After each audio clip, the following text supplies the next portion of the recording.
Assalamualaikum warahmatullahi wabarakatuh. Bismillahirrahmanirrahim. Alhamdulillahirabbil alamin. Wa bihi nasta'inu ala umurid dunya waddin. Allahumma shalli ala sayyidina Muhammad abdika nabiyyika rasulika nabiyil ummi wa ala alihi wa sahbihi fi kulli lamhatin wa nafasin bi adati kulli ma'lumin lak. Alhamdulillah, pada kesempatan ini kita bisa bertemu dalam pelajaran Aswaja Ahlus Sunnah wal Jamaah atau ke NO1. Sebelumnya mari kita baca Ummul Quran. Semoga apa yang akan kita pelajari ini bisa bermanfaat bagi kita semuanya. Al-Fatihah. A'udzubillahi minasyaitonirrajim. Bismillahirrahmanirrahim. Alhamdulillahirabbil alamin arrahmanirrahim maliki yaumiddin. Iyyaka na'budu wa iyyaka nasta'in. Ihdinas siratal mustaqim. Siratal ladzina an'amta 'alaihim ghairil maghdubi 'alaihim waladdallin. Amin. Alhamdulillah, pada kesempatan ini sudah pada halaman 12. Ini melanjutkan dari pelajaran sebelumnya kemarin, perangkat organisasi dalam Nahdlatul Ulama. Di NU ini mempunyai struktur kepengurusan mulai dari atas sampai bawah, mulai dari pusat yang bertempat di Jakarta sampai ke bawah wilayah di setiap provinsi, ke bawah lagi PCNU di setiap kabupaten dan kota madya, dan juga PCI NU yang ada di luar negeri di berbagai negara. Selanjutnya di bawahnya ada MWC di setiap kecamatan. Di bawahnya lagi yaitu PRNU, pengurus ranting Nahdlatul Ulama di setiap desa atau kelurahan. Di bawahnya lagi yang paling bawah ada Parnu, pengurus anak ranting Nahdlatul Ulama. Ini di setiap dusun atau di setiap masjid dan musola. Ini kepengurusannya yang formal, yang ada SK ya, surat keputusan dari kepengurusan yang ada di atasnya. Anak-anak semuanya, selain kepengurusan yang sudah diakui oleh pemerintah dan oleh sekarang mayoritas kaum muslimin muslimat se-Indonesia bahkan sedunia ini sudah mengakui keberadaan Nahdlatul Ulama adalah organisasi yang diakui, yang diikuti oleh mayoritas kaum muslimin dan muslimat. Selain itu ada perangkat organisasi NU. Perangkat organisasi NU ada dua macam. Yang pertama disebut lembaga. Kemarin pada pelajaran yang lalu ada 18 lembaga. Pada halaman 10, mulai halaman 10 ada 18 lembaga, mulai dari yaitu LDNU, Lembaga Dakwah Nahdlatul Ulama, Lembaga Pendidikan Ma'arif Nahdlatul Ulama, Robitoh Ma'ahid Islamiyah Nahdlatul Ulama, sampai ada 18 ini yang mengikuti pada Nahdlatul Ulama, mulai dari tingkat pusat ya sampai ke bawah. Tapi tidak semuanya sampai ke bawah, ada 18 ini menurut situasi dan kondisi di daerah masing-masing. Selanjutnya perangkat organisasi yang kedua yaitu Badan Otonom NU atau disingkat dengan Banom NU. Banom NU adalah perangkat organisasi NU yang berfungsi melaksanakan kebijakan Nahdlatul Ulama yang berkaitan dengan kelompok masyarakat tertentu dan beranggotakan perorangan. Banom ini dikelompokkan dalam kategori badan otonom berbasis usia dan kelompok masyarakat tertentu. Dan Banom ini berbasis profesi dan kekhususan lainnya. Nah, ini jenis badan otonom yang berbasis usia dan kelompok masyarakat tertentu. Ini ada 6. Halaman 12 bisa dilihat, ada 6. Yang pertama adalah Muslimat Nahdlatul Ulama, disingkat Muslimat NU. Ini adalah untuk anggota perorangan perempuan, ya, anggota perempuan ibu-ibu Nahdlatul Ulama. Ini biasanya kegiatannya banyak sekali. Ada Jamiah Tahlil, Jamiah Yasin, Jamiah Sholawatan, Jamiah Nariyah, Jamiah Burda, pengajian dan lain sebagainya. Ini adalah Muslimat Nahdlatul Ulama. Ada yang tingkat ranting, tingkat anak ranting, tingkat RW, anak cabang dan sebagainya. Kemudian yang kedua Fatayat Nahdlatul Ulama, disingkat Fatayat NU. Ini untuk anggota perempuan muda NU berusia paling banyak 40 tahun. Gerakan Pemuda Ansor atau disingkat GP Ansor NU, ini untuk laki-laki muda yang maksimal umurnya 40 tahun, sama dengan Fatayat. Kemudian Ikatan Pelajar NU IPENU, ini untuk pelajar dan santri laki-laki NU yang maksimal berusia 27 tahun. Itu mulai dari usia paling bawah itu sekitar 10 tahun atau 12 tahun. MI kelas 5 ini sudah ada yang bisa masuk di IPENU untuk putra, dan untuk putrinya namanya IPPNU. Nomor 5 IPPNU, yaitu pelajar putri Nahdlatul Ulama.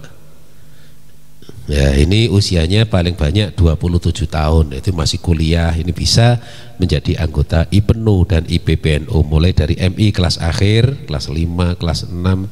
Ini sudah ada yang mengikuti kegiatannya, biasanya Jamiah Tibaiyah, kemudian mengikuti Jamiah Tahlil, kemudian ada pertemuan-pertemuan yang lain. Nah, ini untuk IPENU dan IPPNU. Kemudian yang keenam, Pergerakan Mahasiswa Islam Indonesia, disingkat PMII. Ini untuk mahasiswa NU yang maksimal berusia 30 tahun. Nah, makanya ini yang berusia itu ada PMII itu mahasiswa NU. Nah, ini biasanya ada sholawat, ya, sholawat. Ini saya ingat dari dulu itu ada sholawat badar. Ini yang biasa dikumandangkan oleh orang-orang NU ketika ada acara pertemuan, ada rapat, kemudian ada tamu yang datang. Ini dikumandangkan sholawat badar. Ya, sholawat badar yang ini saya tulis, saya cuplek. Insya Allah sudah sama hafal anak-anak. Ini sholat badar biasa dibaca di pengajian atau pada ketika di musola masjid setelah tarawih dan sebagainya. Ini mari kita baca bersama-sama. Salatullah salamullah ala Taha Rasulillah. Salatullah salamullah ala Yasin Habibillah. Bersama. Salatullah salamullah ala Taha Rasulillah. Salatullah salamullah ala Yasin Habibillah. Terus masih banyak itu ke bawah, ini bisa dilihat di sholawat badar. Kemudian ada tambahannya untuk mengenang dan mengenal. Di dalam keluarga kita itu ada NU, kemudian ibunya, kemudian kakaknya. Ini bagi ini yang melakukan ada anak-anak IPENU. Bapak NU, Ibu Muslimat, Kakak Ansor, Mbak Yu Fatayat, ayo ayo berjuang sing giat kanggo sangu dunya akhirat. Bapak NU, Ibu Muslimat, Kakak Ansor, Mbak Yu Fatayat, ayo ayo berjuang sing giat kanggo sangu dunya akhirat. Salatullah salamullah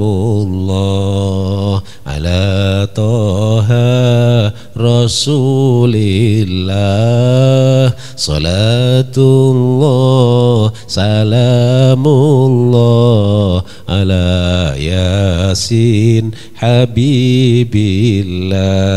Tawassalna bi bismillah wa bil hadi rasulillah wa kulli mujahidin lillah bi ahlil badri ya Allah. Nah, ini lagu Sholawat Badar ya. Ini anak-anak supaya mengenal di dalam keluarga itu dalam keluarga itu bapaknya ini ikut dalam organisasi NU, kemudian ibunya ini ikut dalam organisasi Muslimat NU, kakaknya ini dalam organisasi Gerakan Pemuda Ansor, Mbak Yunya ini yang diikuti adalah dalam organisasi Fatayat NU. Nah, istilahnya kalau NU itu adalah pengurus, mulai pengurus besar Nahdlatul Ulama, pengurus wilayah sampai pengurus ranting, pengurus anak ranting. Kalau selain NU, lembaga-lembaga, banom-banom, badan otonom, ini bukan lagi pengurus tapi pimpinan.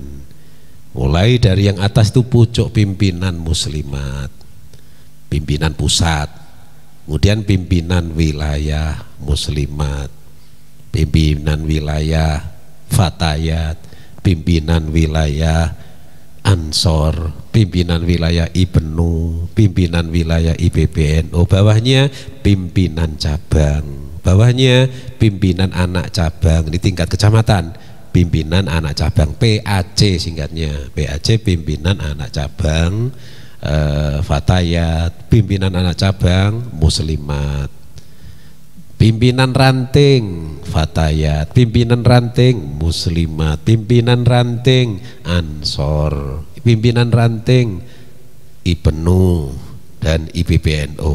Ini istilah dalam kepengurusan. Nah, selanjutnya badan otonom ada yang berbasis profesi dan kekhususan lainnya. Nomor 1 yaitu Jamiah Ahli Thorekoh Al-Mutabaroh An-Nahdiyah, disingkat dengan Jatman. Ini untuk anggota NU sebagai warga yang mengamalkan Thorekot yang muktabar. Thorekot itu ada yang mutabaroh, mutabaroh itu yang diakui oleh NU ya. Diakui oleh NU ya, seperti Thorekoh Qadiriyah wan Naksabandiyah di Cukir, di Rejoso, kemudian ada Thorekoh Syadziliyah wal Qadiriyah di yang diikuti oleh orang-orang Tabrasi Jamal, kemudian mengikuti pada Pondok Peta Tulungagung. Ada Thorekot Tijaniyah, ada Thorekot lain-lain macam-macam. Ini yang mutabar yang diikuti oleh NU.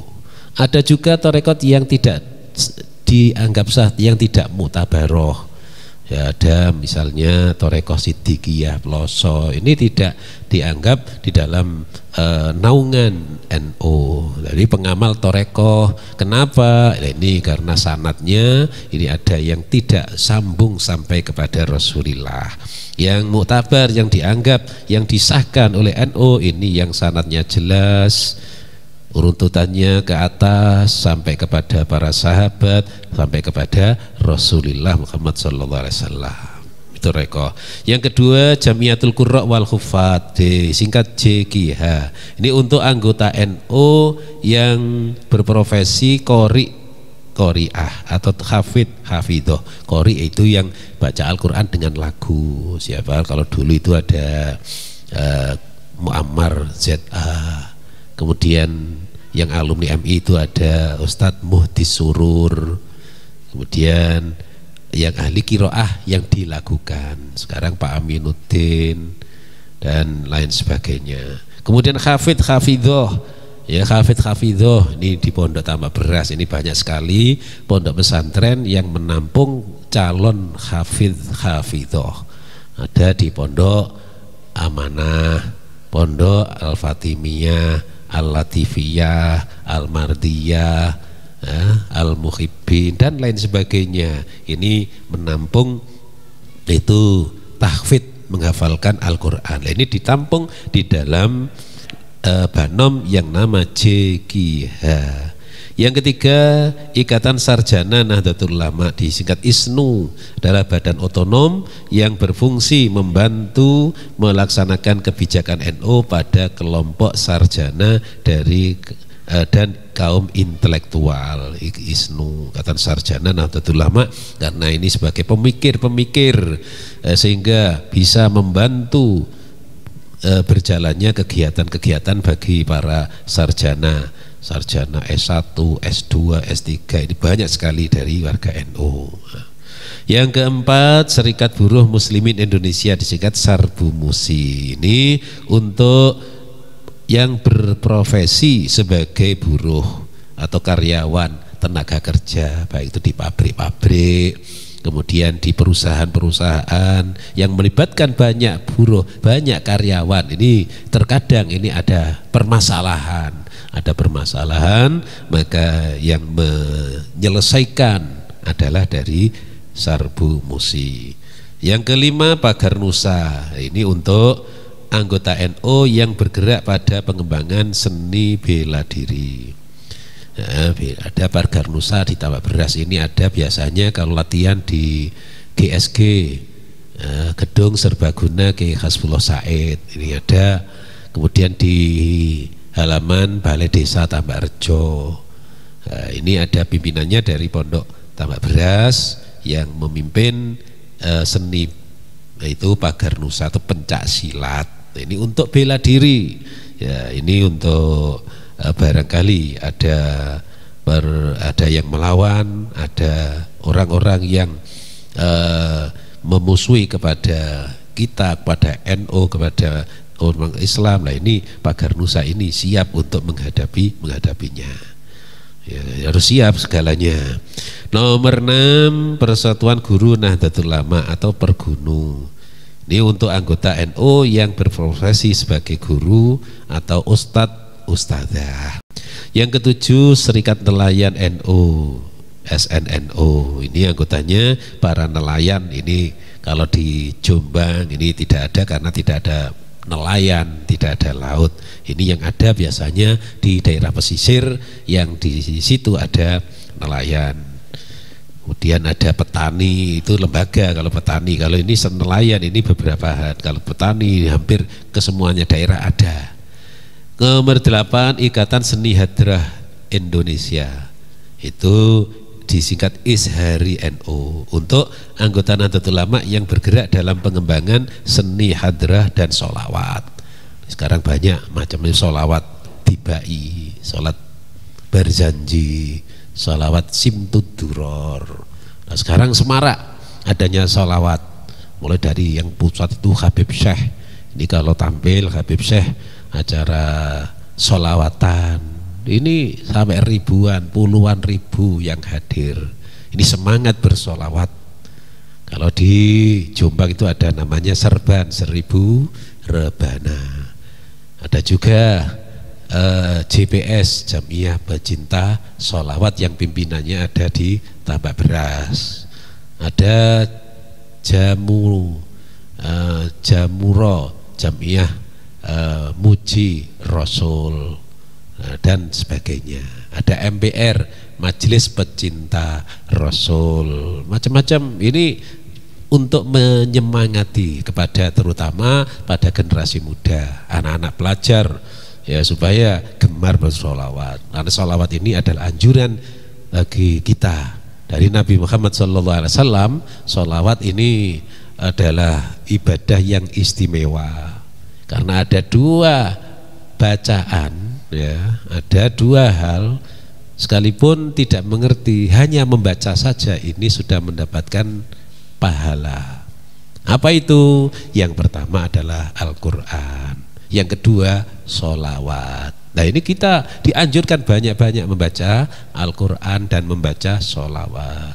Baca saja tidak mengetahui artinya, ini sudah mendapatkan fadilah, keutamaan, yaitu pahala tersendiri. Apalagi mengetahui artinya, apalagi sampai mengamalkan isi dari kandungannya, jadi lebih banyak lagi pahalanya.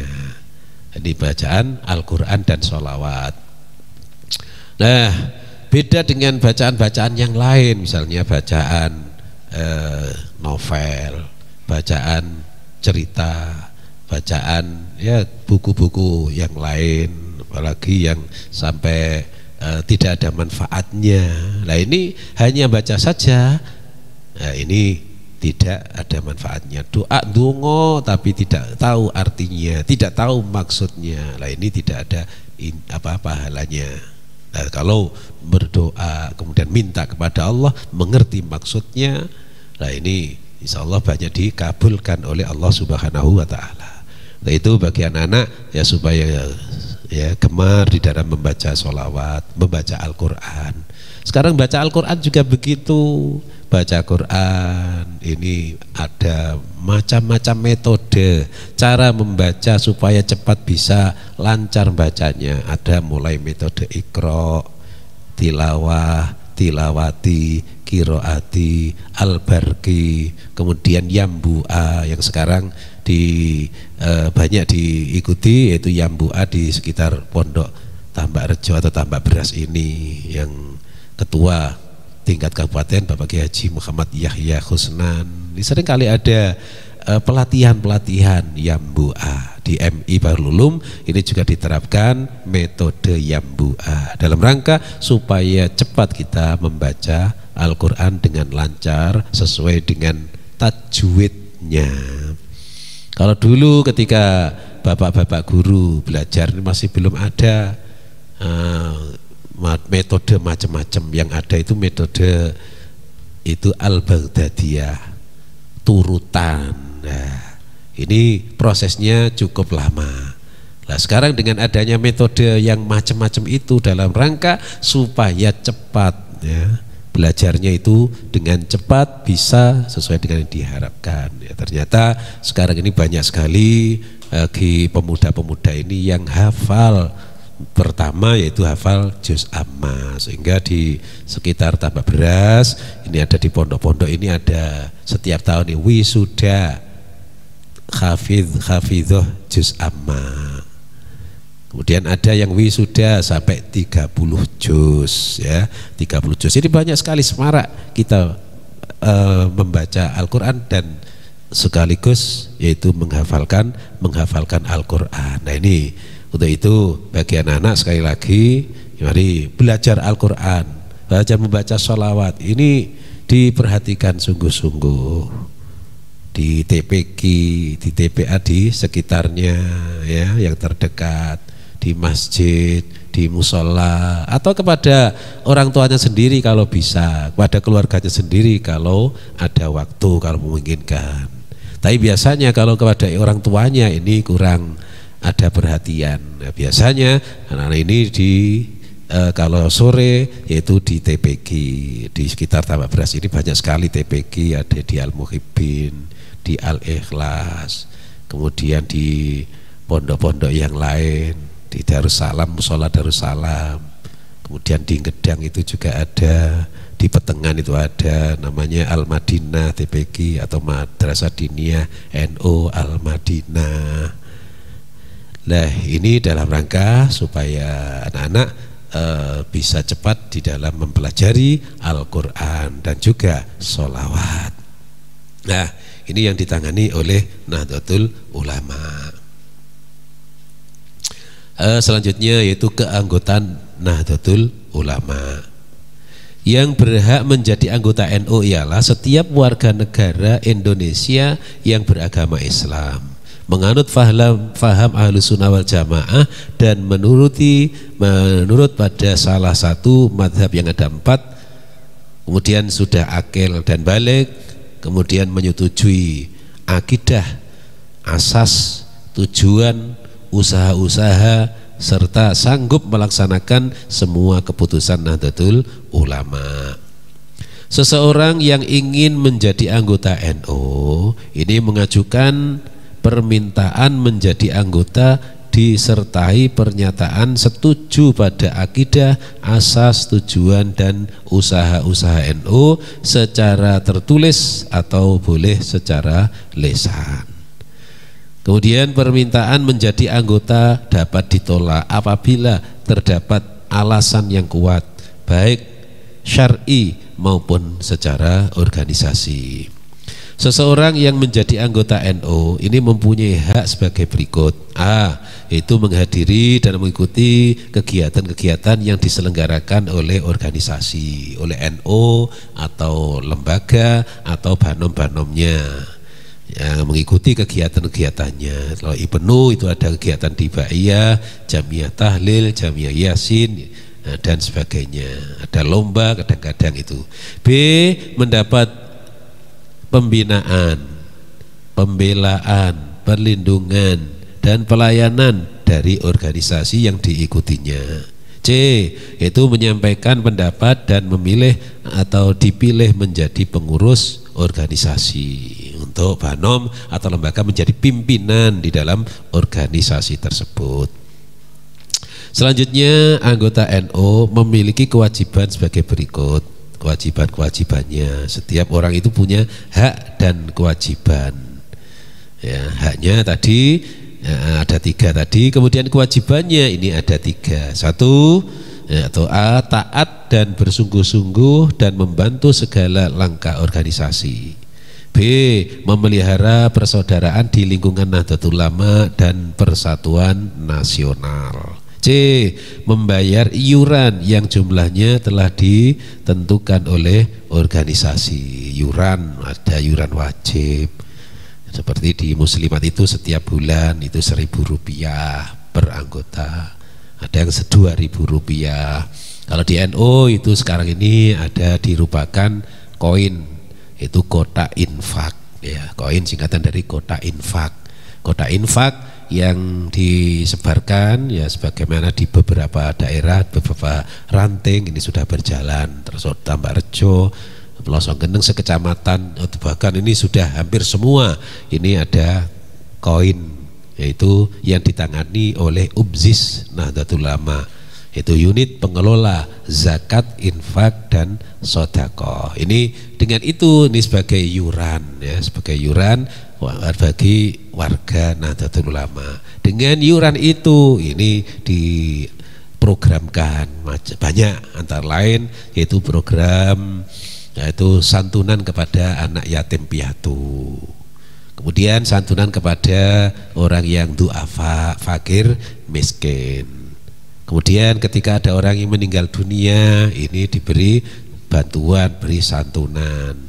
Kemudian ada yang sakit ini diberi yaitu kartu sehat. Ini sudah ada kartu sehat bagi orang yang mempunyai kaleng koin itu, ini diberi kartu sehat, di mana kartu sehat ini bisa digunakan untuk berobat di klinik NU yang dekat dengan MTSN, yaitu Tambak Beras. Itu desanya ikut desa Sambung Dukuh, itu dekat dengan Tambak Beras. Ini bagi yang punya kaleng koin ini mendapatkan kartu sehat, bisa digunakan untuk berobat di situ secara gratis. Untuk pembayarannya ini yang bayar tanggungnya dari pengurus UBZIS tiap ranting. Nah, ini setiap bulan ini di total nanti diambilkan dari uang hasil UBZIS dari kaleng koin, yaitu warga Nahdlatul Ulama. Ini termasuk upaya program-program kerja yang dilakukan oleh NU bersama dan Banom-Banom, ya, badan otonom dan lembaga-lembaga. Anak-anak semuanya kiranya ini dalam pelajaran saat ini semoga ada manfaat dan barokahnya bagi kita semuanya. Mari kita akhiri dengan Al-Fatihah. A'udzubillahi minasyaitonirrajim. Bismillahirrahmanirrahim. Alhamdulillahirabbil alamin arrahmanirrahim maliki yaumiddin. Iyyaka na'budu wa iyyaka nasta'in. Ihdinas siratal mustaqim. Siratal ladzina an'amta 'alaihim ghairil maghdubi 'alaihim waladdallin. Amin. Bismillahirrahmanirrahim. Allahumma inni astaghfiruka ma 'allamtani fardudu ilayya 'inda hajati ilaihi wa la tunsini ya rabbal alamin. Wassalamualaikum warahmatullahi wabarakatuh.